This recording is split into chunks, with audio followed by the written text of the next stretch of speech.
pourquoi tu continues de débattre avec des chrétiens qui passent le temps à insulter Allah et son prophète, qui passent le temps à blasphémer? Pourquoi tu débats avec des gens qui disent que Dieu c'est le diable? Pourquoi?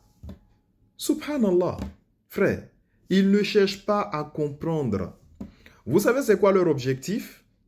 Ils vont donner un temps de parole, 10 minutes chacun ou bien 5 minutes chacun.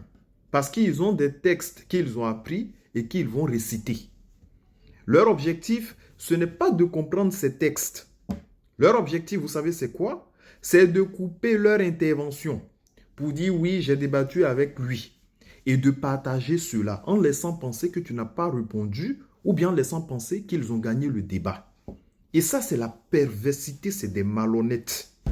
Pourquoi continuer à débattre avec eux, à leur donner un temps de parole où ils vont blasphémer, ils vont insulter Allah et son prophète et tu ne peux pas réagir parce qu'il y a un temps de parole? Il ne faut pas débattre avec des gens comme ça.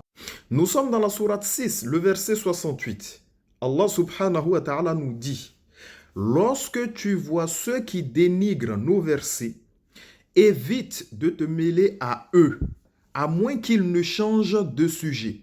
Et si Satan te fait oublier cette prescription, à toi, dès que tu t'en souviendras, de t'éloigner de ce groupe d'iniquité. Ici, nous sommes dans le tafsir de Ibn Kathir, du verset que nous avons précédemment lu. Écoutez très bien. Lorsque tu rencontres ceux qui critiquent nos preuves, fuis-les, à moins qu'ils ne changent de conversation. C'est-à-dire, écarte-toi de ces gens qui discutent au sujet de Dieu jusqu'à ce qu'ils discutent d'autres choses. Si Satan te fait oublier cette recommandation, ceci est une exhortation à tout individu à ne plus tenir compagnie aux mécréants qui altèrent le sens des paroles révélées. Il y a des gens, tu discutes avec eux, ils te mentent copieusement. J'en ai vu tellement et nous avons des vidéos que nous pouvons partager où on les a attrapés en flagrant délit. Ce sont des menteurs, des manipulateurs. Voilà pourquoi ils demandent des temps de parole.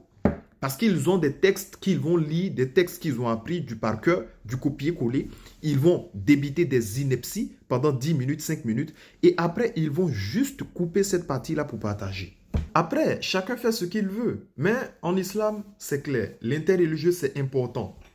Quand on parle de religion, c'est une question de paradis ou d'enfer. Si tu as bien choisi, c'est le paradis pour l'éternité, Inch'Allah. Si tu as mal choisi, c'est l'enfer pour l'éternité. Aujourd'hui, il y a des gens qui prennent ça pour un jeu. Il y a des gens qui prennent ça, qui blasphèment. Il y a des gens qui insultent Allah et son prophète. Tu discutes avec eux, pourquoi? Pourquoi? Et même encore, tu leur donnes un temps de parole. Pendant 5 minutes, ils sont là, ils insultent. Subhanallah. Qu'Allah Ta'ala nous pardonne les frères, qu'il nous préserve. C'est à méditer.